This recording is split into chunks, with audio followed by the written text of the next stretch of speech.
नमस्कार दोस्तों। तो आज हम जो जीव विज्ञान है, बायोलॉजी का फर्स्ट चैप्टर लेकर आ चुके हैं। कंप्लीट बायोलॉजी आपको हम पढ़ाने वाले हैं बहुत सरल भाषा में, और पूरा एकदम एग्जाम में जिस प्रकार का क्वेश्चन आता है उस प्रकार का छोटी छोटी क्लास में हर टॉपिक को कवर कराने वाले हैं। कुछ इस प्रकार का आपको दिख रहा होगा। आज का हमारा पहला ही टॉपिक है जीव विज्ञान। इसके बारे में सामान्य परिचय और सजीव जगत के बारे में आज हम लोग पढ़ने वाले हैं, क्योंकि ये सबसे ज्यादा टफ चैप्टर है और सबसे इंपॉर्टेंट है। तो इसको सबसे पहले पढ़ते हैं कि जीव विज्ञान होता क्या है। ठीक है, किसके बारे में पढ़ेंगे? जीव विज्ञान के बारे में पढ़ने वाले हैं कि जीव विज्ञान क्या होता है, और एक एक चीज को बहुत आसान भाषा में। और इसका पीडीएफ आपको टेलीग्राम चैनल पर हमारे मिल जाएगा, वहां पर आप जाके ले सकते हैं।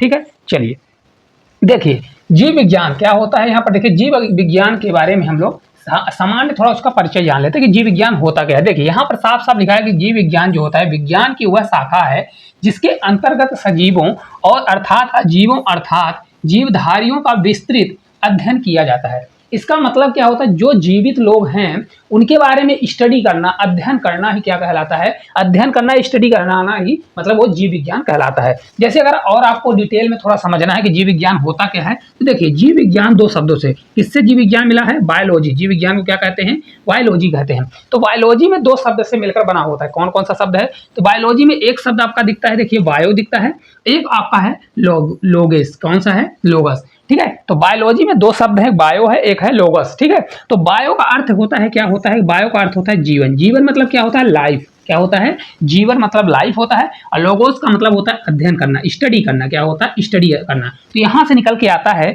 कि बायोलॉजी का मतलब होता है जीवन का अध्ययन करना, या क्या होता है? लाइफ का स्टडी करना ही बायोलॉजी कहलाता है, या तो जीव विज्ञान कहलाता है। बहुत अच्छे से समझेंगे तो सभी चीजें आपको आसानी से समझ में आ जाएगी। थोड़ी और चीज समझिए। देखिए शब्द जो बायोलॉजी शब्द है, यह प्रतिपादन सर्वप्रथम किसने किया था? लैमार्क ने। क्वेश्चन कई बार पूछता है कि जो बायोलॉजी का शब्द है यह किसने किया था? तो लैमार्क है, वैज्ञानिक लैमार्क ने किया था। और ये कहाँ के रहने वाले हैं? तो ये आपके फ्रांस के रहने वाले हैं। और तथा एक और कौन थे? तो ट्रेविरेंस ने, जर्मन के ट्रेविरेंस हैं, उन्होंने भी किया था। वो कौन से सन में किया था? 1802 में किया था। देखिए अच्छे से याद रखिएगा, डायरेक्ट क्वेश्चन पूछता है कि बायोलॉजी का सर्वप्रथम किसने किया था? तो लैमार्क ने किया था, ऑप्शन में आएगा, या ट्रेविरेंस ने किया था। कब किया था? 1802 में किया था। एक भी क्वेश्चन आपका यहाँ से नहीं छूटेगा। ठीक है, बहुत अच्छे से आप समझिएगा, एक भी क्वेश्चन नहीं छूटने वाला। इसके अलावा देखिए सजीवों का अध्ययन किसका किसका हम लोग देखिए कवक के बारे में पढ़ेंगे, शैवाल के बारे में, जीवाणु के बारे में, पौधों के बारे में, जंतु और मानव के बारे में हम लोग पढ़ने वाले हैं। ठीक है, थोड़ा पेशेंस बना के रखिएगा। ये चैप्टर थोड़ा टफ है, लेकिन मैं आपको ऐसे बताऊंगा कि पूरा समझ में आ जाएगा। देखिए कुछ आपको मैं डायग्राम के माध्यम से पहले बताता हूं, क्योंकि बच्चे ने बायोलॉजी पढ़ लेते हैं लेकिन उनको पता ही नहीं होता कि क्या कैसा है। देखिए सजीव कौन होता है? सभी लोग को पता है, जैसे आप लोग भी जानते हैं कि हम लोग क्या है? सजीव हैं। लेकिन सजीव किसको कहेंगे, कैसे डिफाइन करेंगे कि ये आदमी सजीव है कि निर्जीव है वस्तु, कैसे कहेंगे? तो देखिए सजीव में क्या होता है? पहली चीज होती है आपकी श्वसन। सजीव जितने भी होंगे उनमें क्या होता है? श्वसन, मतलब वो सांस लेते हैं और सांस को छोड़ते हैं। तो पहली कंडीशन है कि वह व्यक्ति होगा जिनके जो सांस लेता है और छोड़ता है, वो एक कंडीशन हो गई। दूसरा उसमें वृद्धि होता है। क्या होता है? दूसरी कंडीशन आप देखेंगे उसमें वृद्धि होगा, मतलब पहले छोटा है, उसकी बॉडी अच्छी बनेगी, शरीर और ज्यादा डेवलप होगा, हो सकता है कम भी हो, मतलब उसमें वृद्धि और विकास होता है। तीसरा है पोषण। पोषण, भाई शरीर को अगर वृद्धि विकास कराना है तो एनर्जी चाहिए, पोषण लेगा तभी तो विकास होगा। अगर शरीर में एनर्जी ही नहीं रहेगी, पोषण ही नहीं रहेगा, तो आदमी कैसे डेवलप होगा, या आदमी कैसे मतलब वृद्धि और विकास होगा? तो उसमें पोषण मतलब न्यूट्रिशन भी चाहिए। इसके अलावा पाचन। क्या है? पाचन। अब जैसे देखिए आपने कोई चीज खाया और खाया, अगर खाना नहीं पचेगा तो आपको पोषण कैसे मिलेगा? भाई प्रोटीन विटामिन कैसे मिलेगा? तो आपका शरीर का विकास कैसे होगा? तो इसलिए उसको क्या चाहिए? चौथी चीज उसको चाहिए, उसका शरीर में पाचन भी होना चाहिए। और पांचवें नंबर का है उत्सर्जन। उत्सर्जन मतलब क्या होगा कि भाई जो खाया हमारा शरीर में पच गया, पचने के बाद उत्सर्जन भी होना चाहिए, मतलब शरीर से बाहर भी निकलना चाहिए। और लास्ट में है हमारा 6 नंबर का प्रजनन। देखिए कितनी चीजें होती है। अगर आप सजीव हैं तो सजीव में कौन कौन सी चीजें होती हैं, तो याद रखिएगा। पहली चीज आपका होगा कि श्वसन होगा। क्या होगा? श्वसन होगा। ठीक है, फिर दूसरा होगा उसमें वृद्धि भी होती है। तीसरा उसमें पोषण होगा, जब पोषण लेगा तो उसमें पाचन भी होना चाहिए, पाचन के साथ साथ उसमें उत्सर्जन भी होना चाहिए, और लास्ट हमारा प्रजनन भी होना चाहिए। ये सजीव के लक्षण है, और आप जाके देख सकते हैं जो जो सजीव है उनमें सब ये चीजें पाई जाती है, ज्यादातर चीजें पाई जाती हैं। अब जैसे एक आपके मन में ये चलता है कि क्या पौधे सजीव हैं कि निर्जीव हैं? आपके मन में आएगा कि भाई पौधे सजीव हैं कि निर्जीव हैं, हम लोग सजीव हैं कि निर्जीव हैं? तो देखिए पौधों में क्या क्या होता है, तो यहाँ पर इसका आंसर आएगा कि हाँ पौधे सजीव हैं। क्यों सजीव हैं ये भी समझ सकते हैं भाई। श्वसन लेते हैं पौधे, क्या करते हैं, सांस लेते हैं, ठीक है। तो यहाँ पे क्या होता है, रिस्पिरेशन उसमें होता है, सांस लेते हैं पौधे। पौधों में वृद्धि भी होती है, देखिए सांस भी लेते हैं, पौधों में वृद्धि भी होता है। पौधे पहले छोटे रहते थे, बड़े बड़े और बड़े हो जाते हैं। उसमें पोषण भी होता है पौधों में, आप लोग भी जानते हैं जाइलम और फ्लोएम क्या करते हैं, तो उनमें भी क्या होता है, पोषण भी होता है, उत्सर्जन भी होता है और प्रजनन भी होता है। प्रजनन क्या होता है, प्रजनन मतलब होता है एक अपने जैसे प्रजाति को जनन करना। मतलब एक कोई आदमी है, जैसे आदमी में ही प्रजनन कैसे होता है, एक आदमी माता पिता मिलकर एक बच्चे को जन्म देते हैं, तो प्रजनन हो गया, ठीक है। ये चीज अब आपको समझ में आ गया होगा। और जैसे निर्जीव का बात करें, अब निर्जीव में, तो निर्जीव में सब चीजें नहीं होती हैं। जैसे निर्जीव में होगा, जैसे निर्जीव हमारा टेबल हो गया, इसको मत समझिएगा, ये लिविंग है, सभी सजीव है। कौन कौन सा है, पौधा है, कोई मतलब कीड़ा है। और इसको अगर आप देखेंगे तो जो निर्जीव होता है, निर्जीव जैसे हमारा क्या हो गया, जैसे घर हो गया या आपका टेबल हो गया, इसमें क्या वृद्धि होगी, टेबल जितना बना दोगे उतना ही रहेगा। इसमें क्या खाना है खाएगा, क्या इसमें पाचन होगा, नहीं होगा। तो ये हमारा निर्जीव में आता है, ठीक है। चलिए आगे चलते हैं। अगला देखिए, जीव विज्ञान की प्रमुख कितनी शाखाएं होती हैं जिसको हम लोग पढ़ते हैं और उनके जनक के बारे में जानते हैं। यहाँ से डायरेक्ट क्वेश्चन पूछा जाता है। देखिए पहले आप फर्स्ट समझिए कि पहला होता है जंतु जगत। कौन सा हमारा है, पहला है जंतु विज्ञान, जिसको हम लोग पढ़ते हैं जियोलॉजी। किसके बारे में पढ़ेंगे, तो पहला हमारा है जंतु विज्ञान, जियोलॉजी। तो जियोलॉजी में कौन कौन आएगा भाई, सही बात है, जंतु है तो जंतु में सभी आएंगे, हाथी जैसे हो गया, सर्प हो गया, ये सभी चीज किसमें आएंगे, हमारे जंतु वाले में आने वाले हैं।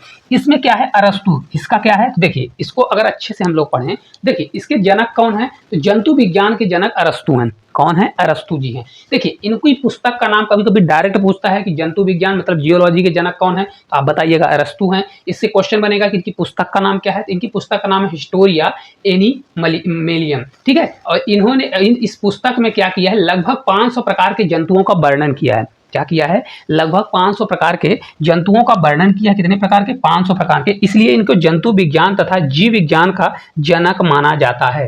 इनको जनक क्यों माना जाता है, क्योंकि इनकी जो पुस्तक है उस पुस्तक में इन्होंने 500 प्रकार के जीवों का वर्णन किया है। तो जीव विज्ञान या जियोलॉजी आता है, तो इसका जनक कौन है, अरस्तु जी हैं, क्योंकि इनकी पुस्तक का नाम है हिस्टोरिया।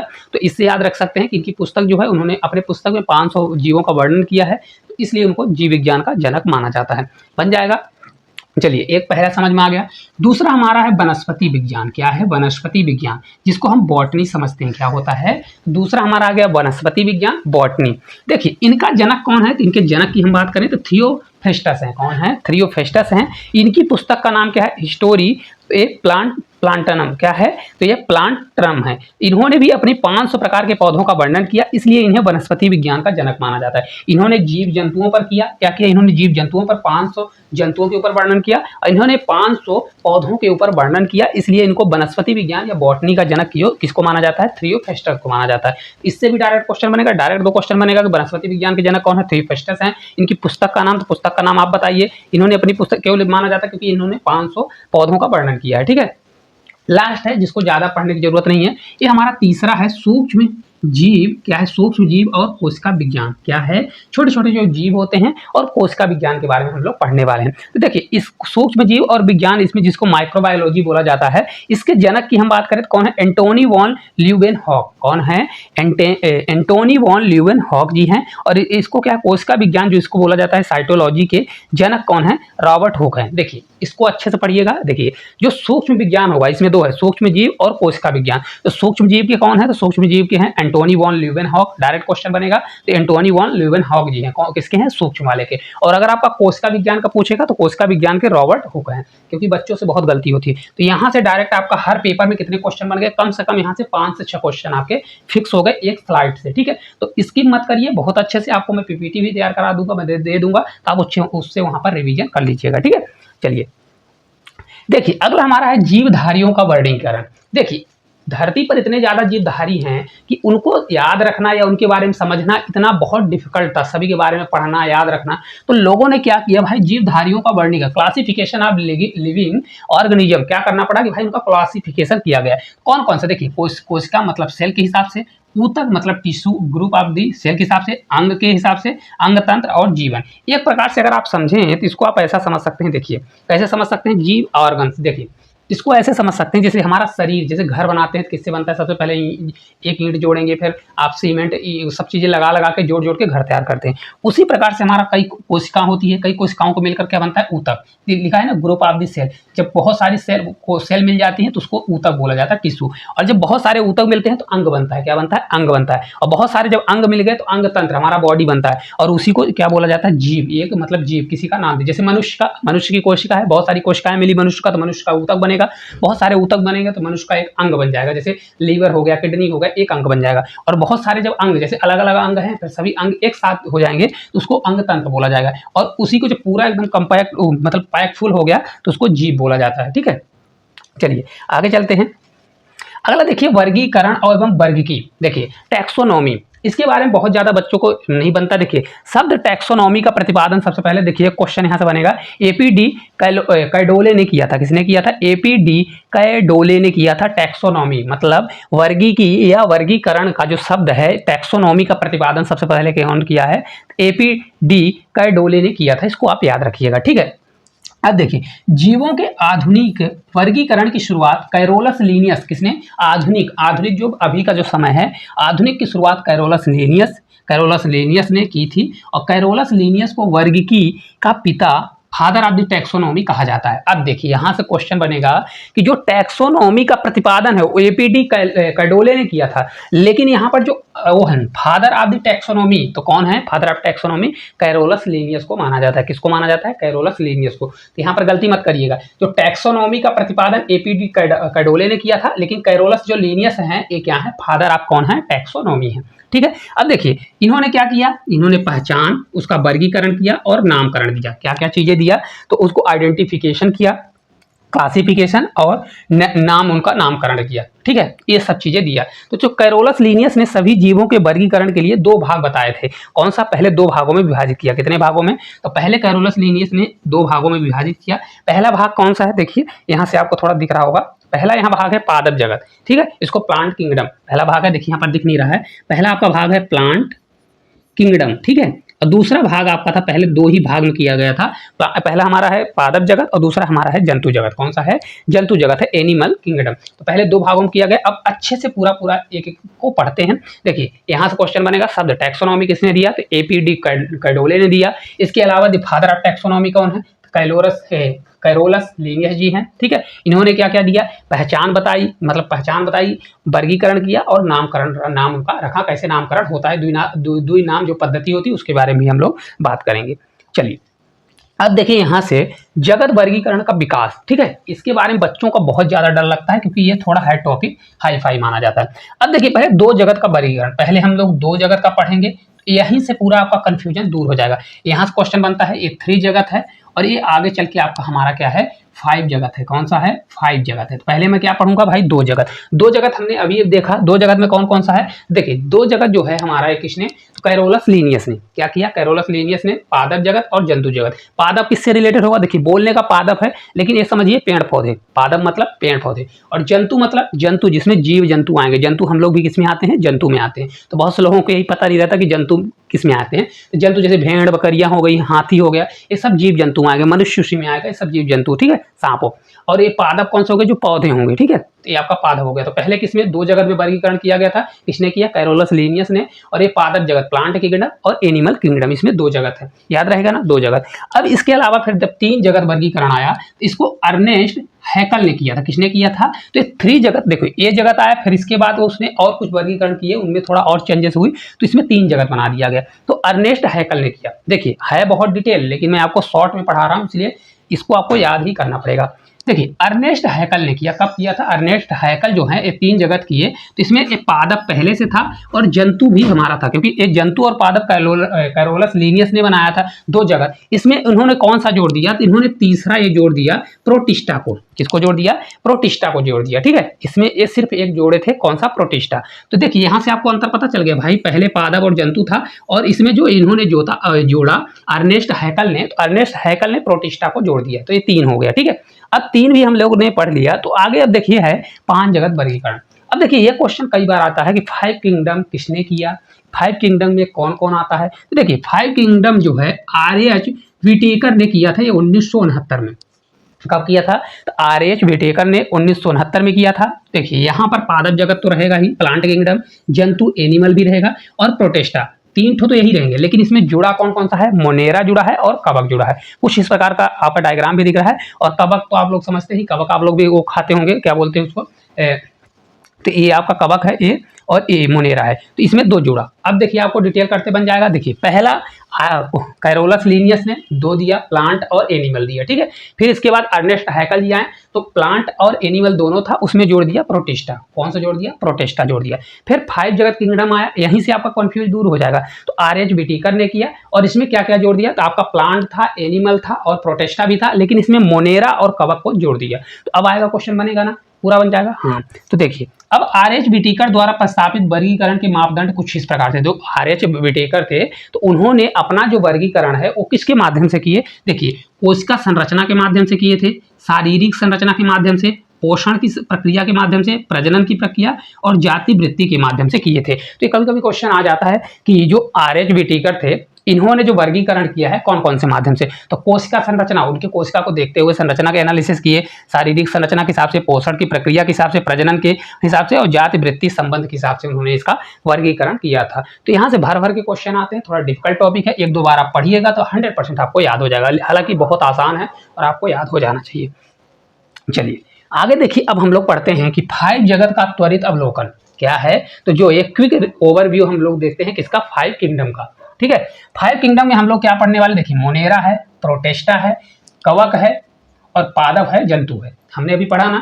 तो देखिए कौन कौन 5 हैं, पादप है, जंतु है। तो पहले हम लोग मोनेरा को पढ़ेंगे। किसको पढ़ेंगे? तो हमारा फर्स्ट इधर से पढ़ते हैं, हालांकि पढ़ना है तो उधर से भी पढ़ सकते हैं, जंतु पादप, लेकिन इधर से अपन लोग पढ़ते हैं। देखिए मोनेरा, मोनेरा कौन सा हमारा फर्स्ट है? मोनेरा ये आता है प्रोकैरियोटिक। कैसी कोशिका इसमें होती है?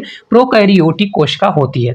अब देखिए प्रोकैरियोटिक 2 कोशिकाएं होती है, एक यूकैरियोटिक होती है, एक प्रोकैरियोटिक। प्रोकैरियोटिक कोशिकाओं में क्या होता है? केंद्रक नहीं पाया जाता। आप लोग यहाँ समझ सकते हैं, बहुत छोटे जीव होते हैं, एक कोशिकीय जीव होते हैं और इसमें केंद्रक नहीं पाया जाता। ज्यादातर एक कोशिकीय जीव होते हैं और क्या होता है? केंद्रक नहीं पाया जाता है, ठीक है। केंद्रक नहीं पाया जाता है। ये ज्यादा सरल होते हैं। क्या होते हैं? सरल होते हैं, ठीक है। छोटे होते हैं, सरल होते हैं, जटिल नहीं होते, सरल होते हैं। यहीं पे यूकैरियोटिक देखेंगे तो इसमें क्या होगी? कोशिकाओं का आकार बड़ा होगा, ये थोड़ा संरचनात्मक होती है, जटिल होती हैं और इसके साथ साथ इसमें केंद्रक भी पाया जाता है। और ये जो प्रोकैरियोटिक जो कोशिकाएं होती है, इसमें क्या होता है? इसकी जो कोशिका होती है ये मतलब इसमें जो DNA होता है पूरे कोशिका में फैला होता है, कोई सिस्टमैटिक नहीं रहता है प्रोकैरियोटिक में, ठीक है। तो अब प्रोकैरियोटिक, यूकैरियोटिक आपको पहले समझ में आ गया। प्रोकैरियोटिक क्या होता है? प्रोकैरियोटिक होता है जिसमें केंद्रक नहीं पाया जाता है, बिना केंद्रक के होता है। यूकैरियोटिक में केंद्रक पाया जाता है, ठीक है। इसमें DNA पाया जाएगा। इसमें भी DNA जो होता है, DNA पूरे फैला होता है, कोई इसका फिक्स जगह नहीं होता, ये छोटे आकार में छोटे होता है। तो वही दिया गया। मोनेरा क्या है? मोनेरा जो है प्रोकैरियोटिक, इसमें कोशिकाएं पाई जाती हैं, ये इंक्लूडेड जीवाणु में। किसमें? तो यहाँ जीवाणु पाया जाएगा। कौन सा? जीवाणु, ठीक है। जीवाणु, बैक्टीरिया, इस सभी में। तो साइनोबैक्टीरिया इसके उदाहरण होते हैं। ये आर्की बैक्टीरिया। देखिए कौन कौन सा है? मोनेरा ग्रुप में कौन कौन सा आता है? प्रोकैरियोटिक कोशिकाएं पाई जाती है। तो कभी कभी क्वेश्चन पूछता है कि मोनेरा में कौन सी कोशिकाएं पाई जाती है, यूकैरियोटिक, प्रोकैरियोटिक। आप बता सकते हैं प्रोकैरियोटिक। इसके साथ साथ बता सकते हैं इसमें कौन आएगा? इसमें जीवाणु आते हैं, बैक्टीरिया, साइनोबैक्टीरिया आएगा और आर्की बैक्टीरिया आ जाएगा। तो एक टॉपिक आपका कवर हो जाएगा। दूसरा प्रोटेस्टा है हमारा। कौन सा है दूसरा? यहाँ से अगर आप देखेंगे दूसरा हमारा प्रोटेस्टा है। प्रोटेस्टा में क्या होता है? इसमें जली जीव पाए जाते हैं। प्रोटेस्टा में ज्यादातर जली जीव पाए जाते हैं। इसमें यूकैरियोटिक होता है। यूकैरियोटिक मैंने अभी आपको समझाया, एक कोशिकीय जीव। देखिए प्रोकैरियोटिक जो होता है, तो मैंने अभी आपको बताया कि प्रोकैरियोटिक में एक कोशिकीय जीव ज्यादा होते हैं।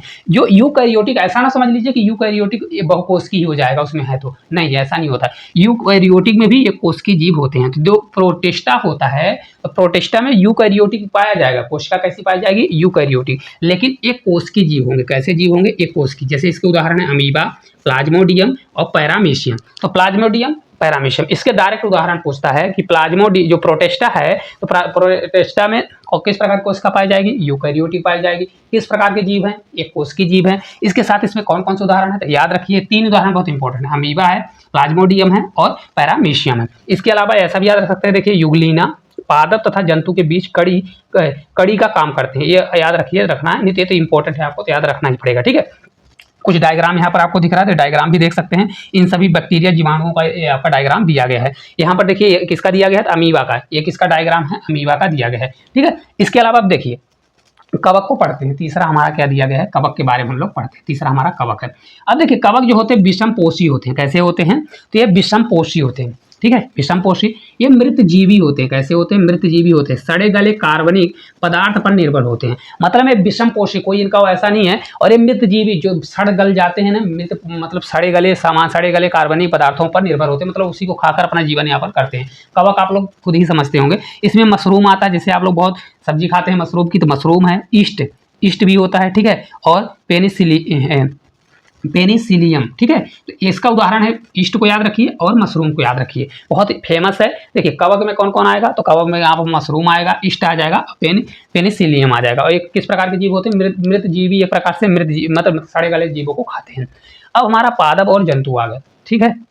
देखिए यहाँ से जो क्वेश्चन आते हैं बन जाते हैं, ये वाले थोड़े टफ रहते हैं। अब इनको देखिए, जो पादप ये प्लांट होता है, ये रंगीन होते हैं। कैसे होते हैं? रंगीन होते हैं। ये बहुकोशिकीय होते हैं, प्रकाश संश्लेषण और उत्पादक। इसमें क्या बनता है? प्रकाश संश्लेषण भी बनता है, उत्पादक, है ना। उत्पादक एक प्रकार, क्योंकि ये खाना खुद बनाते हैं तो ये उत्पादक हो गए। और ये क्या है? प्लांट। प्लांट जो होते हैं रंगीन होते हैं और बहुकोशिकीय होते हैं। एक कोशिकीय नहीं, बहुकोशिकीय होते हैं। और जंतु भी होते हैं बहुकोशिकीय। यहीं से अंतर आपको पता कर लेना है कि देखिए पादप और जंतु कैसे होते हैं? बहुकोशिकीय होते हैं। इसमें भी किस प्रकार, अगर बहुकोशिकीय होते हैं तो इसमें कौन सी पाया जाएगा? यूकैरियोटिक कोशिका पाई जाएगी, ठीक है। और रंगीन होते हैं, इसमें प्रकाश संश्लेषण होता है। आप लोग भी जानते हैं पौधे खाना अपना खुद बनाते हैं, तो इसलिए इसमें प्रकाश संश्लेषण पाया जाता है। और ये उत्पादक होते हैं। प्रकाश संश्लेषण मतलब खाना खुद बनाएंगे तो उत्पादक होते हैं। इसमें जंतु में सर्वव्यापी होते हैं। यूकैरियोटिक मैंने बताया ना, वो देखिए यूकैरियोटिक होगा बहुकोशिकीय। इसको उदाहरण की बात करें, देखिए हाइड्रा है, जेलीफिश है, सरीसर्प है, पक्षी है और स्तनधारी है। कौन कौन? जितने स्तनधारी पक्षी होते हैं, मतलब जितने स्तनधारी जंतु होते हैं, ये सब इसी में आते हैं। किस में आते हैं? जंतु में आते हैं। तो ये आपको अगर इतना व्यू पूरा याद हो गया होगा